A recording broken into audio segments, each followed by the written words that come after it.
Hey friends, how you doing? Eric Eulis here. All right, on November 24th, 2024, it will be the 53rd anniversary of the yet-to-be-solved D.B. Cooper skyjacking.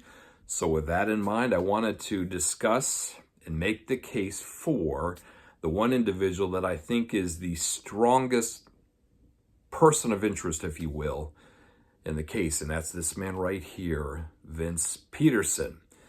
Now, there are a number of things that I find very compelling regarding the Vince Petersen story as it pertains to D.B. Cooper, and I'll talk very briefly about some of these here, and I'll give you folks an idea of why I think Mr. Petersen is the most likely person to have been D.B. Cooper at this point in time. And so let's go ahead and let me make the case here, if you will. So, first of all, there's the physical evidence, specifically related to the cheap JCPenney skinny black clip-on tie that D.B. Cooper left behind on the jet. Now, again, initially, there wasn't much that the FBI could glean from that skinny black clip-on tie in 1971, 1972, other than the fact it was purchased at JCPenney. It was a handful of years old and cost $1.50 at the time it was purchased. So that's all we know.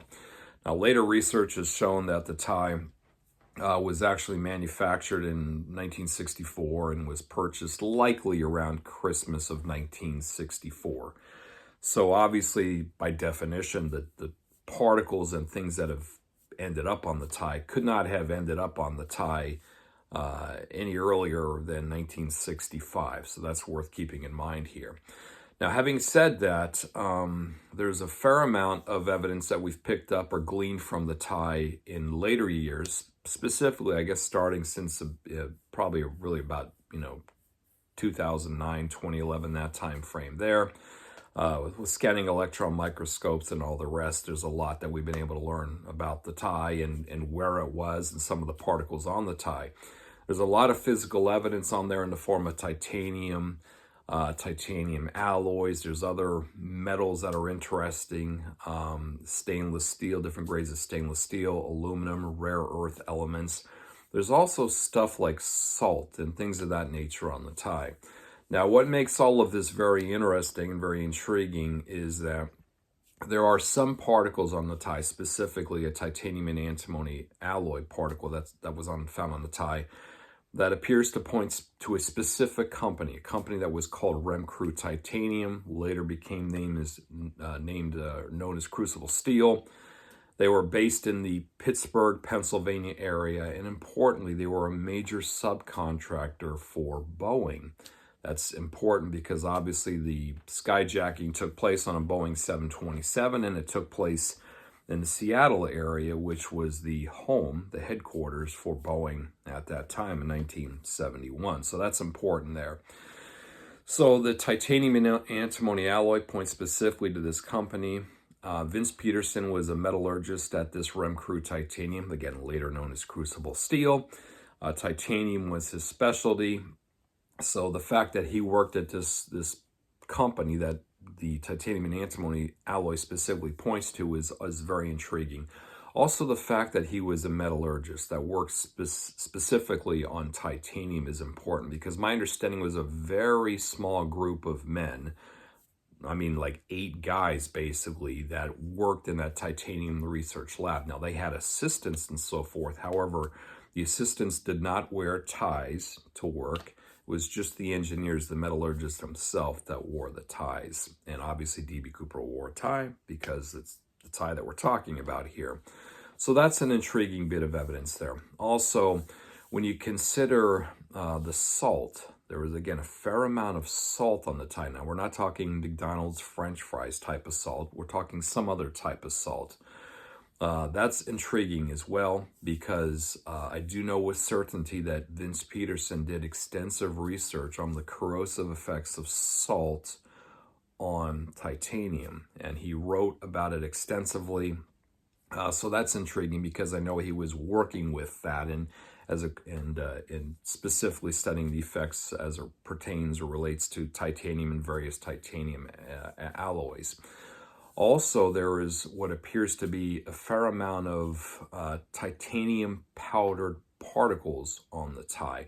Now, that's a very big clue because the powdered titanium was something that really didn't become a thing until the 1980s. Now, bear in mind, the tie itself was purchased right around, let's say, the January 1st, 1965, and the skyjacking itself was 1971. So during that 65 to 1971 time frame, powdered metallurgy, specifically as it pertains to titanium, wasn't a thing, wasn't out there. There was some research being done on it, and Rem Crew was one of those companies that was really a pioneer in powdered metallurgy, specifically as it relates to titanium. So that's yet another piece of evidence that points specifically to that company.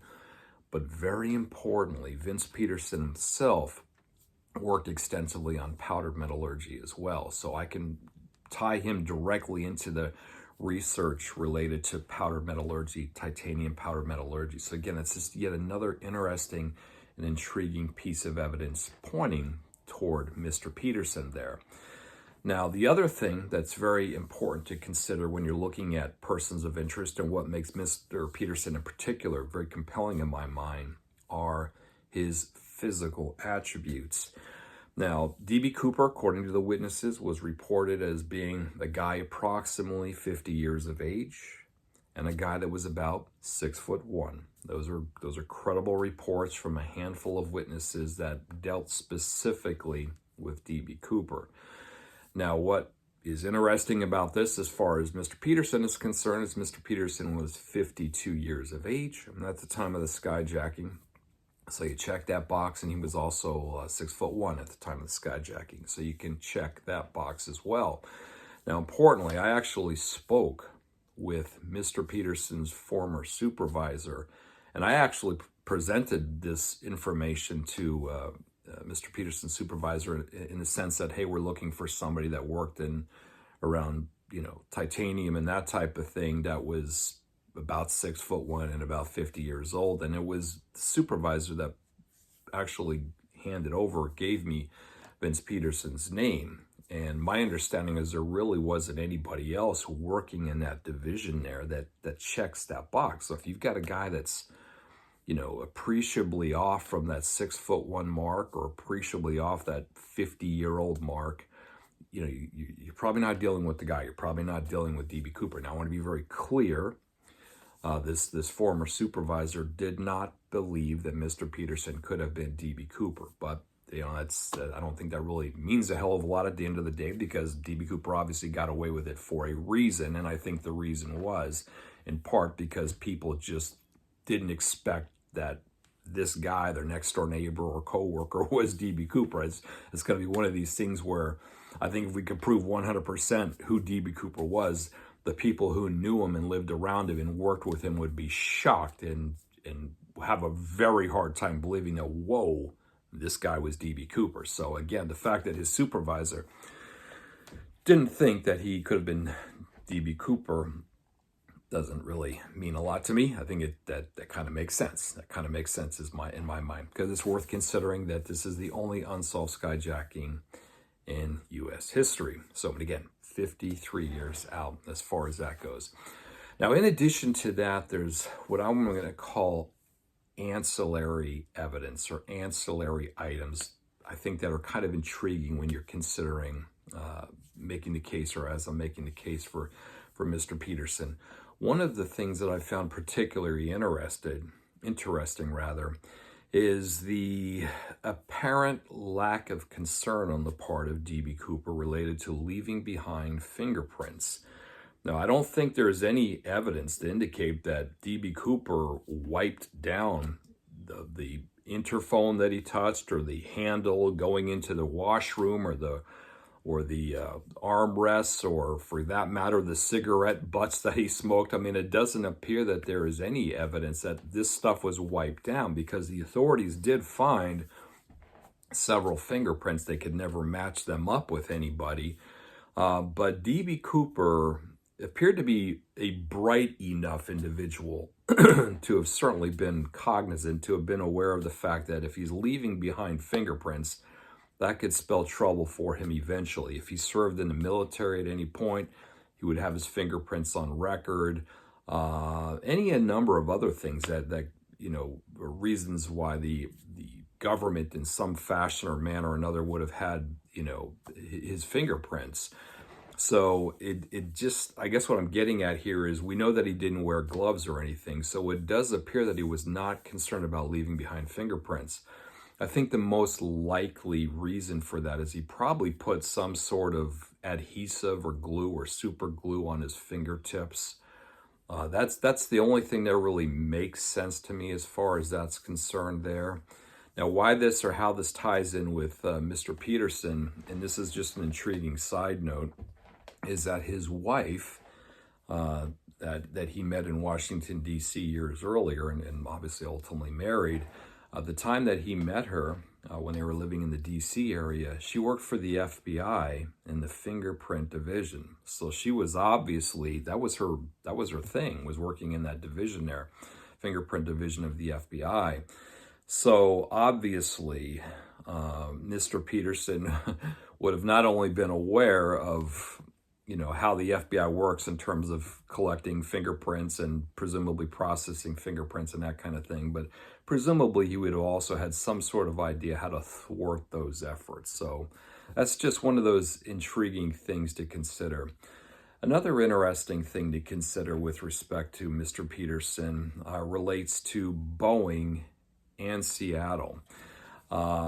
His supervisor, his former supervisor, as I mentioned before, traveled to various companies, contractors for Remcrew Titanium, Boeing, General Dynamics, McDonnell Douglas, those kind of companies, because those were companies that did business with Remcrew Titanium. Remcrew supplied titanium and other metals, for that matter, to these aerospace companies. And what makes Boeing critically important or interesting is that, again, as I noted, this skyjacking took place near the headquarters of Boeing, and it took place on a Boeing 727. And D.B. Cooper, whoever this guy was, clearly demonstrated familiarity with aviation in general, but the Boeing 727 specifically.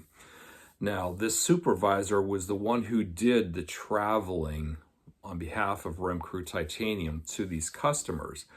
But I did speak with him and asked him if he had ever traveled with any of the other titanium engineers to any of these customers. And he said, yes, only one person had ever traveled with him previously, and that was Vince Petersen. So I know with certainty that Vince Petersen had actually traveled to Seattle, had actually traveled to Boeing, and obviously was doing some sort of business with Boeing, which again, I think is an interesting and intriguing thing to consider as far as that goes. One final thing I'll say regarding Mr. Peterson as well. Actually, there are a couple things I want to say. First of all, I do know that somewhere around the time of the skyjacking, Vince Petersen had a beard, grew a beard, which I find kind of odd because I've never seen a picture of him with a beard. So apparently it was a short-lived thing, but he did have a beard. And I confirmed this, I believe, through I want to say through his son, but also through his neighbor, because I spoke with Mr. Peterson's longtime neighbor who lived across the street. And he says, yeah, I remember Peterson having a beard. Now, why that's important, I think, at least in my mind, is that D.B. Cooper somehow arrived at the airport, Portland International Airport, unrecognized. People didn't say, hey, oh yeah, look at the sketch. And I remembered, him flying on a flight into town or taking a taxi or something of that nature. So I've long thought that it is very likely that D.B. Cooper altered his appearance in some way, and I thought perhaps he had actually shaved. Perhaps he had some sort of beard, got to the airport, went to the washroom, stepped into a stall and just shaved the beard off, changing his appearance obviously appreciably just by doing that. And maybe he had a big, bold, yellow wide tie or something and flipped that out for that, older skinny black clip-on tie, that kind of thing. That's all you have to really do to change the appearance. And of course, arriving at Portland, he wouldn't have been wearing those very famous dark sunglasses that he wore on the flight, which goes a long ways towards concealing a person's identity. You just cover a person's eyes, and it's amazing how hard it is to identify that person once the sunglasses are off. So that's an interesting thing to consider, as well as the fact that he had a beard there for a period of time. I'm not really sure, what the reason for that was, but that's the case. The other interesting thing, and again, this is sort of, this is stuff that doesn't point, 100% to Mr. Peterson being D.B. Cooper, but it's really interesting. And that is that he was kind of a MacGyver-ish kind of a guy. Like, again, I've talked with people who knew him, specifically his neighbor, the guy who owns Mr. Peterson's house now. When Mr. Peterson, when he and his wife moved, they sold their house to a couple, and I've been to the house and I've met the man, and the man that I met was a general contractor. He's retired now, but he talks about, some of the stuff that Mr. Peterson had done to the house in terms of tinkering with things, lights and things of that nature. And he said the work was pretty shoddy, but Mr. Peterson was the type of guy where if there was something that needed to be fixed, whether it was with the car or something in the house or something had to be done, he was less inclined to call an expert and have an expert come in and do the work. Mr. Peterson was the type of guy to sort of read up and research himself and then do it himself, even if it kind of ended up half-baked in some respects. And I find that an intriguing part of his personality as well, because just when you consider D.B. Cooper and you consider the attaché case that ostensibly carried the bomb, and just some of the other things that transpired on the flight related to the parachutes and just aviation in general, Cooper strikes me as somebody who's kind of like that, kind of sort of the MacGyver-ish kind of a guy. And so it makes sense on that level as well. So those are some of the reasons why I think that Vince Petersen is the person that is really the one worth looking at the most in depth as we proceed into year 54 of the skyjacking being unsolved. So again, I want to be very clear about it. I don't know whether Mr. Peterson was D.B. Cooper or not, and I don't think anybody can 100% point to anybody being D.B. Cooper at this point in time, but I do think it's possible that something comes up that points 100% to a particular individual for being D.B. Cooper. But Vince Petersen, in my mind, is clearly the person that's far above and beyond any other person of interest related to the case. And I think 53 years out, anybody who's interested in the case, anybody who's interested in solving the case is well served to look at Mr. Petersen in greater detail, and specifically the evidence and the information and data that points in that direction, and see if they can somehow tie it in with Peterson or perhaps somebody closely associated with Mr. Petersen. I do want to say in closing here that I have talked with Mr. Peterson's daughter, and I have talked with Mr. Peterson's son. In fact, I've actually met his son face to face, and neither one of them believe that their father was D.B. Cooper. So I have yet to find a person who thinks, oh yeah, Mr. Peterson was the guy. I can see that happening. In fact, it's quite the opposite. When you talk about the daughter, you talk about the son, and you also talk about the former supervisor, they felt like, there's no possible way. It just didn't seem to fit his personality. I can't really speak to that because I didn't know Mr. Peterson. He's long since passed. But having said that, as I mentioned a few minutes ago in this video here, that's kind of what I would expect. It's worth considering that this is the 53rd anniversary of the unsolved D.B. Cooper skyjacking. It is the only unsolved skyjacking in United States history, and the guy got away somehow. He got away for a reason. So he wasn't the braggadocious type of guy, presumably, who went to the bar and bragged about it. You think he would have been tripped up or caught up in that way.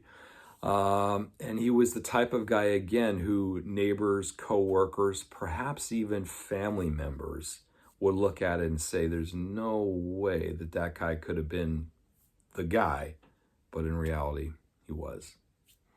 All right, folks, if you have any comments or question, feel free to put them in the comment section below or shoot me an email to eric@ericulis.com. And until next time, folks, as always, cheers.